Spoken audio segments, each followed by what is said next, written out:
오늘은 마태복음 21장에 기록되어 있는 말씀을 가지고 헬로우 감사 시리즈 9번째 시간으로 평생 감사라는 제목을 가지고 함께 하나님 말씀을 나누도록 하겠습니다.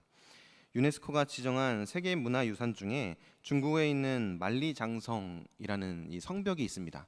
가보신 분들도 계실 것 같은데 이 만리장성의 전체 길이는 2만 1,000km 정도가 된다고 그래요. 그래서 굉장히 길게 어마어마한 성벽이 건축되어져 있는데 이 만리장성에 대해서 약 20여 년 조금 안 되는 기간 전에 문화재 관리에 대한 점검을 실시했다고 합니다. 그러니까 이 건물이 잘 관리가 되고 있는가 이런 것들을 정기 점검과 불시 점검을 실시했대요. 그리고 나서 2014년에 그 점검에 대한 보고서를 이렇게 발표를 했는데 이 조사 보고서에 따르면 만리장성에 있는 일부 탑들이 지금 흔들리고 있다라고 하는 거예요. 일부의 탑들이 흔들리고 있어서 지금은 괜찮아 보이지만 시간이 많이 흐르면서 이러한 문제가 점점 더 심화되어지면 이 성벽의 탑들이 하나하나 무너져 내릴 수도 있다라는 그런 보고서가 있었다고 합니다. 그래서 중국 정부에서도 이것을 굉장히 심각하게 여기고 뉴스로도 발표를 하고 또 관리에 들어갔다라는 기사를 제가 보게 되었습니다. 이 만리장성이 왜 이렇게 문제가 생겼는가, 만리장성이라는 거대한 성벽에 왜 이런 균열들이 생겼는가라는 것을 조사의 결과를 쭉 살펴보니까 일부의 파손 원인은 바람이나 폭우, 지진, 이런 것들에 의한 자연 현상에 의한 것이 아주 일부에 영향을 미쳤다라고 해요. 그리고 주 원인을 이렇게 찾아보니까 주 원인이 뭐였냐면 도둑이 있다는 거예요. 도둑. 만리장성의 주요 관광지인 핵심 부분은 거의 그런 일들이 없는데 조금만 그 주 관광지를 벗어나면 이빨 빠진 것처럼 벽돌이 빠져 있는 성벽이나 계단들이 많이 있다는 거예요. 주변에 있는 이 사람들이 이 벽돌을 몰래 빼다가 판매를 했다는 거예요. 뭐에다 팔았냐면 이게 만리장성에 쓰인 벽돌입니다 해서 관광객들이 오면 관광객들에게 그 벽돌을 팔았다는 거예요. 우리나라 돈으로 5,000원에서 10,000원 정도를 주고 벽돌 하나씩을 팔면서 이거 나가다가 걸리면 잡힐 수 있으니까 잘 숨겨서 나가라고 그렇게 팁까지 알려주면서 벽돌을 판매했다는 거죠. 그리고 그 벽돌을 어떤 사람들은 자기 집을 지을 때 하나씩 넣어서 건축을 했다는 거예요. 그리고 어떤 사람들은 이 부모님이나 가족들 이렇게 묘비를 만들 때 이 벽돌을 가져다가 묘비를 만들기도 하고 이런 다양한 이 소재로 만리장성의 벽돌을 가져다가 썼다는 거예요.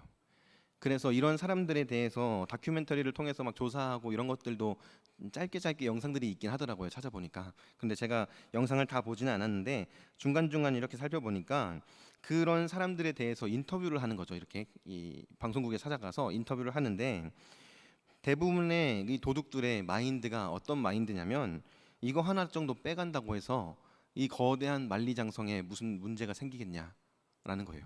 그래서 한 사람 한 사람이 벽돌을 하나씩 빼서 자기들을 마음대로 사용하고 그렇게 문화재를 훼손하다 보니까 어떤 계단은 아예 벽돌이 다 없어서 흙으로만 계단이 있어요. 그러니까 사람이 기어서 올라가야 되는 이런 상태에 이르기까지 했다는 거죠. 그래서 전체 만리장성의 약 30%, 한 2,000km 정도 되는 이 성벽이 다 이렇게 중간중간 벽돌이 빠져 있는 처참한 상태가 되었다라는 거죠. 많은 사람들의 머릿속에 이거 하나쯤, 나 한 명쯤이라는 생각이 이 거대한 만리장성을 흔들리게 만들었다라는 거죠. 바로 그런 생각이 거대한 성벽이었던 이 만리장성, 이 속설에 의하면 달에서도 보인다라고 얘기할 정도로 거대한 성벽, 실제로 보이진 않는다고 해요. 어쨌든 그 거대한 성벽을 붕괴할 수 있는 위험에까지 빠지게 만들었다라는 겁니다. 인류 역사를 대표하는 거대한 건축물 중에 하나였던 만리장성도 결국에는 이 벽돌 한 장 한 장이 쌓여서 만들어진 성벽이었다라는 사실, 그리고 이 만리장성이 붕괴할 수 있는 위험에 빠진 것 역시 그 벽돌 한 장 한 장이 몰래 빠져나갔기 때문이다라는 사실을 이 내용들을 통해서 생각해 볼 수가 있었습니다. 이것을 우리의 삶과 신앙에 적용해 보면 마찬가지라는 생각이 들었어요. 우리의 삶과 신앙도 이와 같이 작은 벽돌이 한 장씩 쌓여서 만들어졌다는 거예요. 작은 기도의 벽돌, 작은 말씀의 벽돌, 작은 예배의 벽돌, 그리고 작은 순종의 벽돌이 한 장 한 장씩 쌓여서 오늘날의 우리가 이 자리에 모여서 하나님을 예배하는 예배자로 세워져 가고 있다는 거죠. 마찬가지로 생각을 해본다면 우리의 인생 가운데 찾아오는 어려움들, 또 영적인 고난과 시험거리들, 나의 마음을 힘들게 하는 것들은 나의 삶 가운데에 나도 모르는 채 찾아와 버린 영적인 안일함으로 인해서 우리의 인생에 그렇게 차곡차곡 쌓아왔던 벽돌들이 하나씩 하나씩 빠져나가는 것을 허용하기 때문에 생긴다라는 것을 생각해 볼 수 있다는 거죠. 이러한 내용들에 여러분 동의하십니까? 나의 어떠한 안일함, 이것 좀 괜찮겠지라는 허용, 이런 것들이 하나씩 쌓이다 보니까 믿음의 벽돌이 빠져나가고 예배의 벽돌이 빠져나가면서 그곳에 나의 욕심과 나의 안일함이 하나씩 하나씩 채워져 가기 시작했다는 거예요. 그렇게 하나님 앞에서 우리들을 돌아보고 매일매일 깨어있지 않는다면 우리의 인생은 마치 벽돌이 빠져서 흔들고 있는 이 만리장성과 같이 영적인 위험에 빠질 수도 있다라는 거죠. 성경 속에 등장하는 이스라엘 백성들의 삶의 모습을 이렇게 찬찬히 살펴보면 이스라엘 백성들의 삶의 모습이 그랬다는 거예요. 하나님께서 주시는 은혜의 벽돌을 하나하나 차곡차곡 쌓아 올리는 이들이 있었는가 하면 어떤 이들은 그 은혜의 벽돌을 하나하나 빼어서 나의 욕심으로 그 빈 공간을 채우고 나의 유익을 위해서 그 빈 공간을 채우는 삶을 살아갔다라는 거죠. 그래서 그렇게 이스라엘 백성들의 삶은 하나님 보시기에 굉장히 위태로운 삶으로 계속해서 흘러갔다라는 것이 성경에서 등장하고 있는 이스라엘 백성들의 역사를 통해서 증명되고 있습니다. 오늘 우리가 함께 살펴보는 마태복음 21장에는 이렇게 오랜 시간 동안 흔들리고 있는 이스라엘 백성들의 신앙의 상태를 보여주고 있는 이스라엘 백성들과 그들을 향해서 말씀하시는 예수님의 모습이 등장합니다. 마태복음 21장은 예수님께서 예루살렘에 들어가셔서 예수님께서 이 사역을 진행하는 과정들을 보여줘요. 예수님께서 처음 이 예루살렘 성전에 들어가셔서 하셨던 사역은 무엇이었냐면 성전을 청결하게 하시는 사건이었습니다. 하나님의 임재가 가득해야 할 성전을 더럽히고 있었던 이스라엘 백성들을 책망하시고 쫓아내시는 이 성전 청결 사건이 있었고, 그리고 그 뒤를 이어서 열매 없는 이스라엘 백성들의 신앙의 모습을 책망하시는 무화과 나무가 마르게 되는 사건이 기록되어져 있어요. 그리고 오늘 본문에 나오는 포도원 농부의 비유를 통해서 예수님은 다시 한 번 더 이스라엘 백성들의 영적인 상태를 지적하고 계시다라는 겁니다. 오늘은 특별히 우리가 이 헬로우 감사 시리즈로 설교를 진행하고 있잖아요. 그래서 본문의 말씀을 함께 살펴보면서 무엇보다 하나님 앞에서 나의 감사의 자세는 어떠한가, 이 부분도 같이 함께 점검해보고 생각해보는 시간을 가질 수 있기를 바랍니다. 본문에 등장하는 이 비유에는 포도원 주인이라는 한 사람과 그리고 포도원을 맡아서 경작하는 농부들, 그리고 주인이 보내서 포도원 농부들을 찾아간 종들, 그리고 마지막으로 아들이 등장을 합니다. 여기서 포도원 주인은 하나님을 비유로 표현한 것이고, 농부들은 이스라엘 백성들, 좁게 보자면 바리새인과 서기관들을 비유로 표현하신 거예요. 그리고 종들은 하나님께서 그동안 이스라엘의 역사 가운데에서 반복해서 보내셨던 선지자들을 상징합니다. 그리고 마지막으로 이 아들, 이 주인이 보낸 아들은 예수 그리스도를 상징하고 있는 거죠. 이 비유를 통해서 우리가 함께 크게 세 가지를 생각해 보려고 하는데, 이 당시에 이스라엘 백성들이 빼먹고 잃어버렸던 벽돌은 무엇인가, 이 세 가지를 함께 생각해 볼 수 있기를 바랍니다. 첫 번째로 이스라엘 백성들이 잃어버렸던 벽돌은 제자리라는 벽돌, 내가 있어야 할 자리라는 벽돌을 잃어버렸다라는 거예요. 33절 말씀에 보시면 모든 것을 다 준비한 다음에, 포도원에 필요한 모든 것들을 다 세팅하신 다음에 농부들을 불러서 포도원을 맡기는 주인의 모습이 기록되어져 있습니다. 여기서 포도원을 맡기는 주인의 모습이 등장할 때 사용되는 표현이 뭐가 있냐면, 농부들에게 이 포도원을 새로 주었다라고 이야기하는 거예요. 이제 계약을 했다라는 거죠. 포도원의 주인과 소장농의 관계를 맺었다, 계약을 맺었다라는 것을 새로 주었다라는 표현을 통해서 한 번 더 강조해주고 있는 거예요. 모든 것을 다 준비해 놓고 포도원을 경작할 수 있는 농부들을 뽑아서 그들과 계약을 맺고 그들에게 포도를 가꾸고 열매를 맺고 수확할 것을 약속을 하는 거예요. 이 모습은 만물을 창조하시고 첫사람이었던 아담에게 이 땅의 관리를 맡기셨던 하나님과 아담의 관계를 보여주는 것과도 같습니다. 또한 이스라엘 백성들을 택하시고 하나님의 말씀을 맡기셨던 하나님과 이스라엘 백성들 사이의 관계도 또한 비유적으로 표현하고 있는 거예요. 처음에는 문제가 없었어요. 처음에는 이 농부들 또한 열심히 일하면서 주인이 맡긴 그 포도원을 잘 경작했을 겁니다. 이스라엘 백성들 또한 처음에는 하나님께서 맡기신 이 택함 받은 백성으로서의 사명을 충실되게 감당했다라는 거예요. 그런데 문제가 발생하기 시작했다라는 거죠. 관계에 문제가 발생했다는 겁니다. 처음에는 주인과 소작인의 이 계약 관계였는데 이 관계에 문제가 발생해요.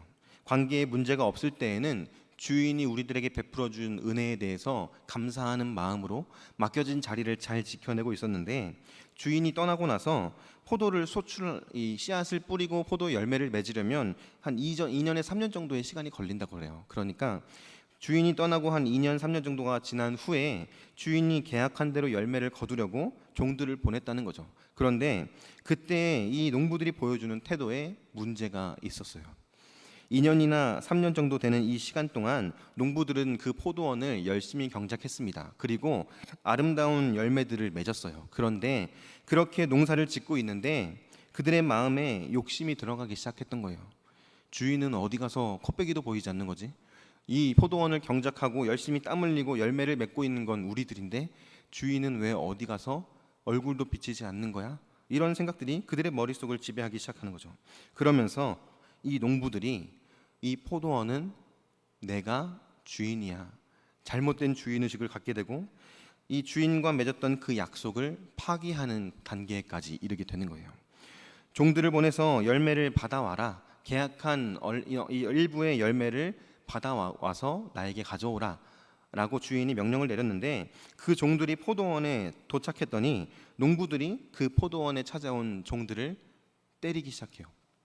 35절부터 36절까지의 말씀을 보면 주인이 보낸 종들을 때리고 어떤 이는 죽이고 어떤 이는 돌로 쳤다라고 얘기를 해요. 이 포도원은 내 거야, 이 포도원에 있는 열매 하나도 넘겨줄 수 없어 라는 마음이 이러한 행동들을 통해서 과격하게 폭력적으로 드러나고 있는 거예요. 그리고 주인은 그런 소식을 듣고 나서 다시 종들을 보냅니다.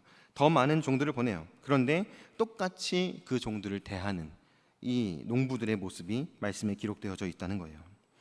청지기로서 맡겨주신 그 포도원을 경작하는 일에 충성되게 그 사명을 감당했어야 하는 이 농부들이 포도원에 대한 욕심을 품게 되고 욕망과 탐심에 마음이 사로잡히게 되면서 자신들이 있어야 할 자리를 망각해버린 거예요.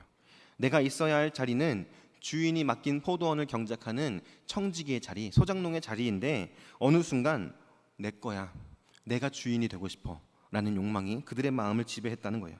죄의 본성이 그들의 삶 가운데에서 꽃피우기 시작했던 겁니다. 마치 첫사람이었던 아담이 하나님처럼 될 수 있다라는 그 유혹에 그 마음에 탐심이 들어가고 하나님의 말씀에 불순종함으로 선악을 알게 하는 나무의 열매를 따먹으면서 내가 내 삶의 주인이 되고 싶다라는 것을 표출했던 것처럼 농부들이 그러한 모습을 보여주고 있다는 거예요. 청지기로서의 사명을 잃어버리고 자신이 있어야 할 자리에 대한 그 인식을 잃어버리자 그들은 주인에 대해서 어떠한 감사도 갖지 못하게 되는 거예요. 그전에는 주인이 모든 것을 다 마련해 주신 것에 대해서, 그리고 나를 고용해 주고 나에게 이런 사명을 맡겨준 것에 대해서 감사하면서 일을 했다면 이제는 그 감사를 잃어버리는 겁니다. 자신이 있어야 할 자리를 잃어버리자 감사 또한 잃어버리게 되는 결과를 맞이하게 되는 거죠. 이스라엘 백성들의 삶이 그랬다는 거예요.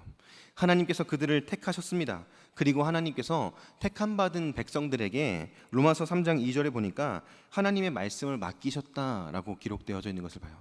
하나님께서 특별하게 택하신 이스라엘 백성들에게 하나님의 말씀을 맡기시고 그 말씀을 세상 가운데에 밝히 드러내는 말씀 맡은 자로서의 사명을 이스라엘 백성들에게 맡기셨어요.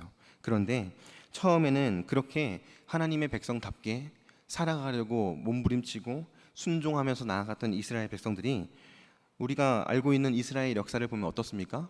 어느 순간 하나님은 나의 삶의 걸림돌이야, 하나님은 나의 삶에 힘든 것만 시키셔, 이러면서 하나님에 대한 원망과 불평을 늘어놓고 자기가 하고 싶은 대로, 자기 마음이 이끄는 대로 자기 소견에 옳은 대로 행하는 죄를 범하지 않습니까?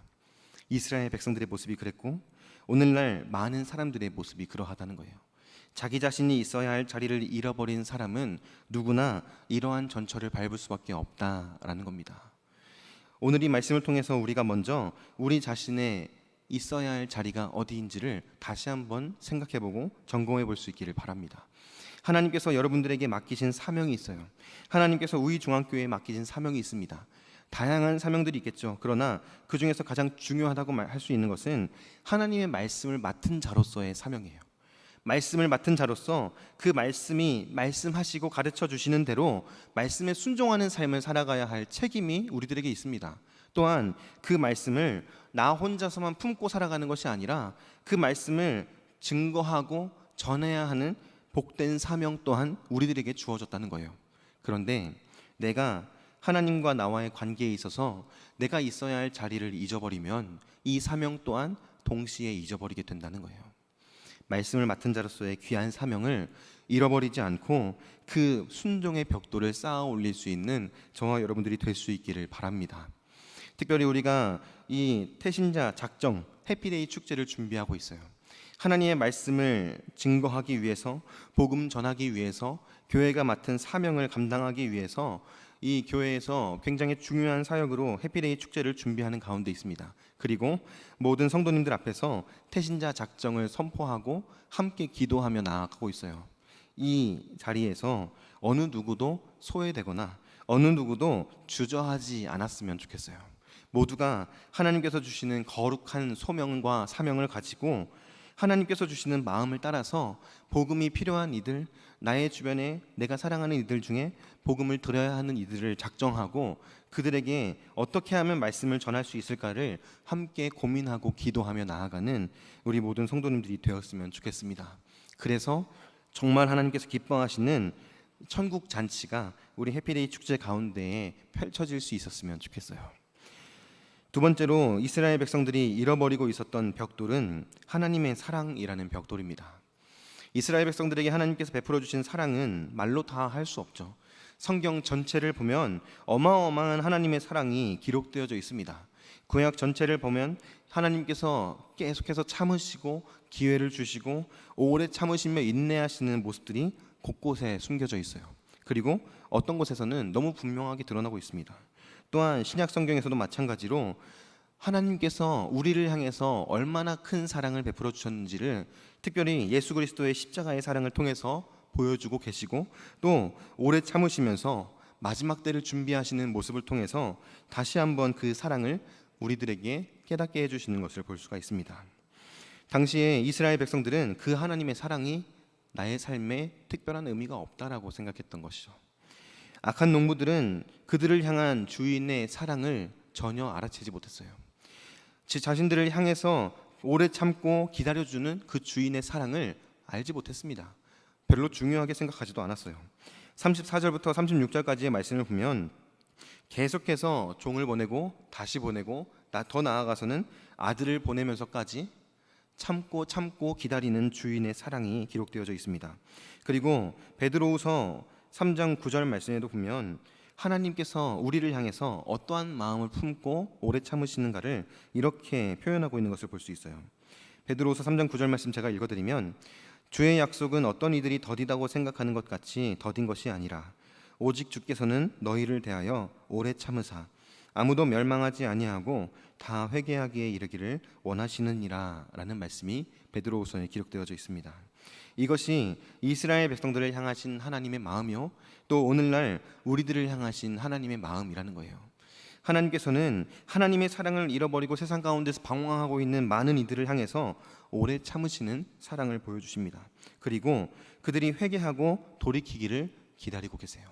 계속해서 기회를 주세요. 계속해서 말씀을 들을 수 있는 기회를 열어주시고 계속해서 하나님이 누구이신가를 알아갈 수 있는 기회를 열어주세요. 그럼에도 불구하고 많은 사람들은 그 하나님의 사랑을 별로 중요하게 여기지 않는다는 거예요. 지금 내가 살아가는 나의 하루하루가 중요하고 지금 내가 꿈꾸고 있는 나의 미래가 더 중요하니까 하나님이 나를 향해서 오래 참으신다, 하나님이 나에게 기회를 주신다, 하나님이 나에게 회개하기 원하신다, 이런 것들은 나의 삶에 별로 가치가 없는 것들로 여긴다는 거죠. 그렇게 많은 이들이 세상 가운데에서 어두운 세상을 헤매이는 삶을 살아갑니다. 그런데 그리스도인 가운데에서도 가끔 이렇게 하나님의 사랑을 잃어버리는 그리스도인들이 있다라는 거예요. 성경을 보면 이스라엘 백성들이 그랬어요. 그리고 오늘 비유에 등장하는 악한 농부들이 그랬습니다.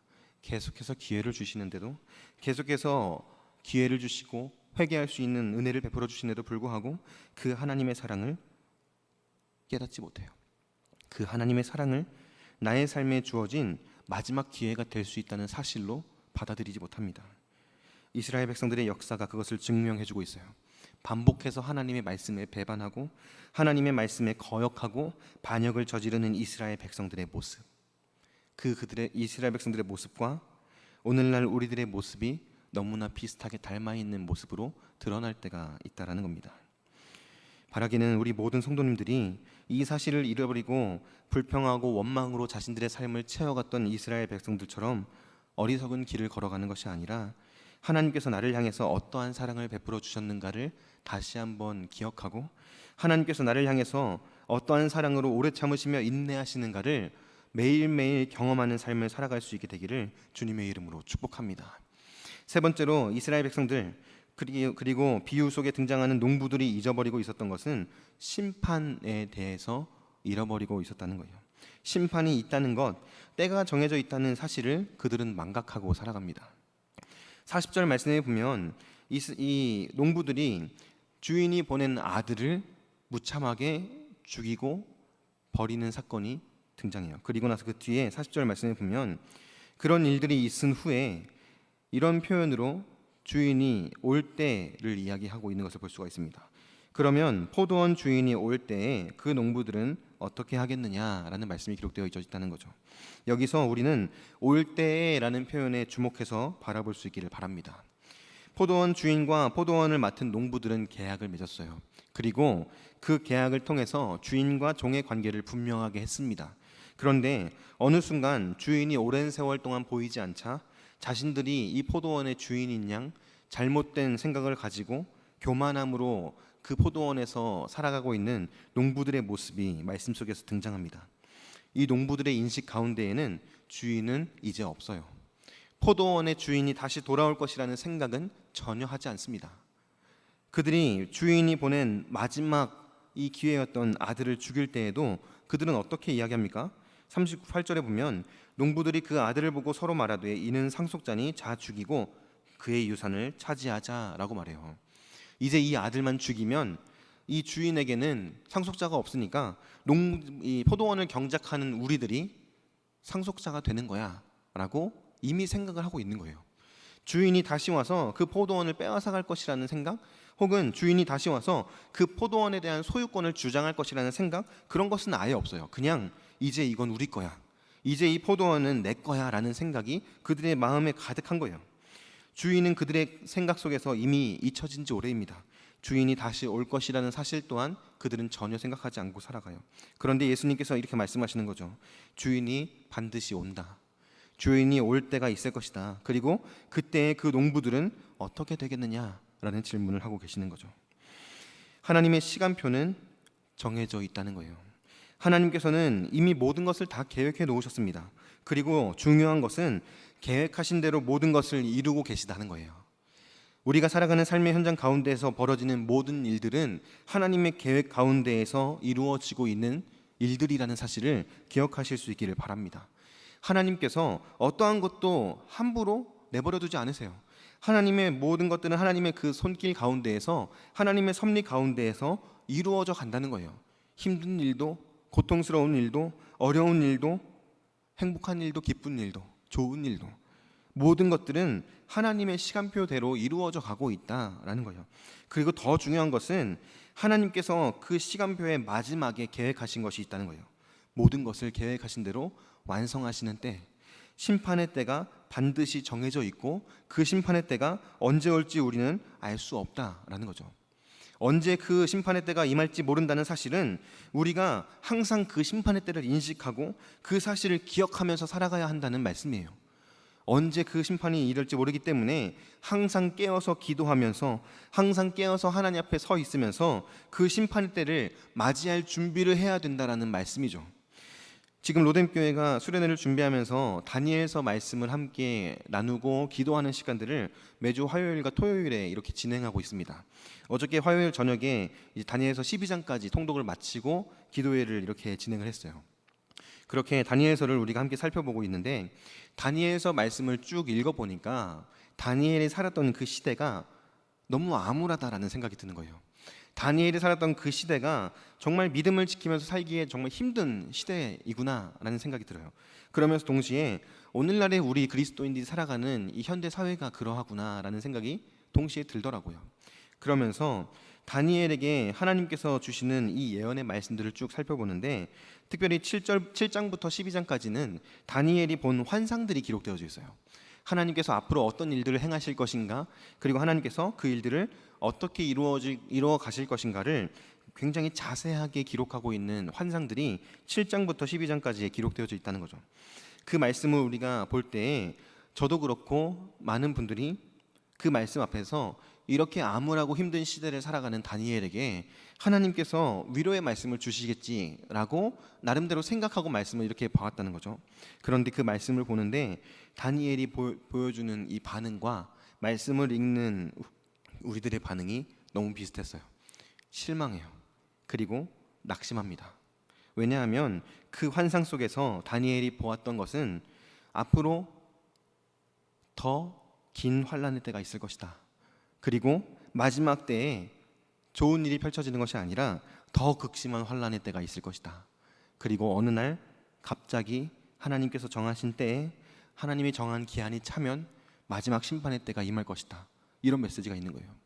포로 생활을 하고 있는 다니엘과 이스라엘 백성들은 그 당시에 빨리 이 어려운 시간들이 지나고 좀 해뜰 날이 왔으면 좋겠다. 불행 끝 행복 시작, 이것을 기대했단 말이죠.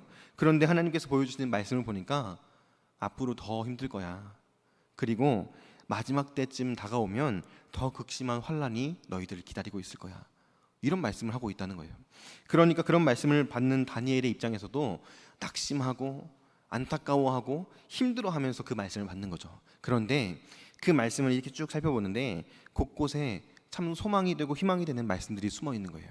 곳곳에 어떤 말씀들이 기록되어져 있냐면 40절에 기록되어져 있는 올 때라는 표현처럼 때가 정해져 있다, 정한 기한이 있다, 마지막 때 하나님께서 임하시는 그 때가 있다.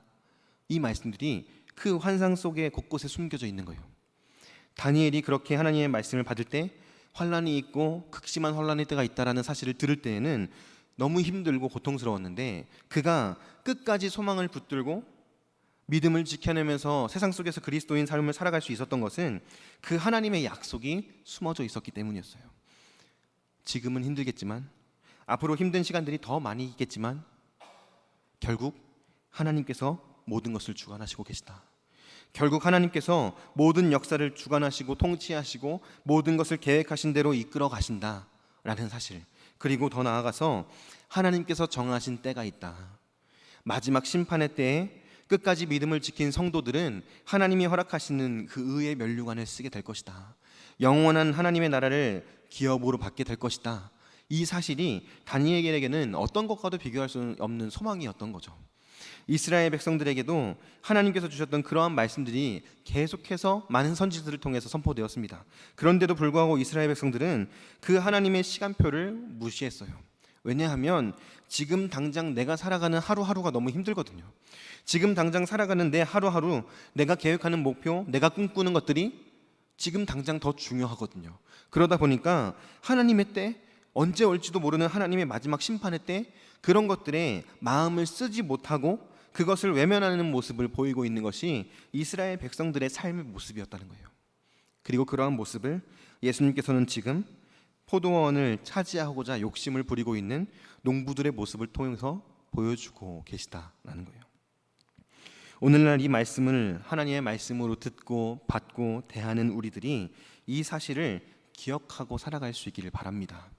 비록 내가 살아가는 지금 나의 삶이 녹록치 않아도, 지금 내가 살아가는 삶이 마치 다니엘이 살았던 그 시대와 같이 어두컴컴하고 당장 아무것도 보이지 않는 것처럼 보이는 그런 막막한 현실이라고 할지라도 하나님께서 나를 사랑하신다는 사실, 하나님께서 나에게 맡기신 사명이 있다는 사실, 그리고 하나님께서 정하신 심판의 때가 있다는 사실, 반드시 하나님은 그 심판의 때를 성취하실 것이라는 사실을 우리 모두가 기억하면서 주어진 하루하루를 충실하게 살아갈 수 있게 되기를 주님의 이름으로 축복합니다.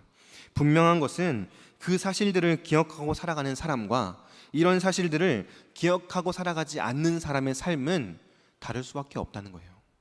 그 사실을 기억하면서 하나님을 바라보면서 나에게 주어진 하루하루를 믿음으로 채워가는 삶, 믿음의 벽돌을 쌓아가는 삶을 살아가는 사람은 다른 삶을 살아갈 수밖에 없다는 거예요.